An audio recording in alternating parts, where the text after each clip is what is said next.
ఇలా రేవంత్ రెడ్డిని కూడా అడుగుతా ఉన్నాం, పెట్రోల్ డీజిల్ మీద వ్యాట్ ధరలు తగ్గించు.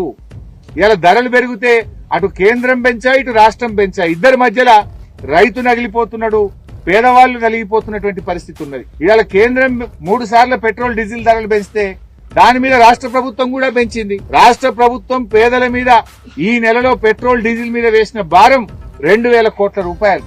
ఇటు రాష్ట్రం 2,000 కోట్లు పెంచింది, అటు కేంద్రం 3,000 కోట్లు పెంచింది. ఇద్దరు కలిసి 5,000 కోట్ల భారం పెట్రోల్ డీజిల్ మీద, రైతుల మీద, మధ్యతరగతి ప్రజల మీద వేసినారు. నేను రేవంత్ రెడ్డిని అడుగుతున్నా, మీరు ధర్నాలు చేస్తున్న రోడ్లెక్కి బానే ఉంది, నువ్వు పెంచింది తగ్గియచ్చు కదా.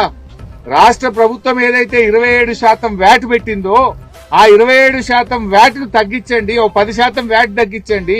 ఇలా రైతులకు భారం పెరుగుతుంది. రేపు ట్రాక్టర్ దున్నాలంటే నిన్నటిదాకా ఒక కిరాయి ఉంటుంది, రేపు 200 కిరాయి పెరుగుతుంది. వరి కోత మిషన్ కు కిరాయి పెరుగుతున్నది. మరి రైతుకు ఇటు యూరియా ధర పెంచిండ్రు, డిఏపి ధర పెంచిండ్రు, పెట్రోల్ డీజిల్ ధర పెంచిండ్రు, కానీ మద్దతు ధర మాత్రం పెంచుతలేరు. ధరలు పెంచుతున్నారు, పంట కొంటలేరు, రైతులు ఇబ్బంది పెడుతున్న పరిస్థితి ఉన్నది.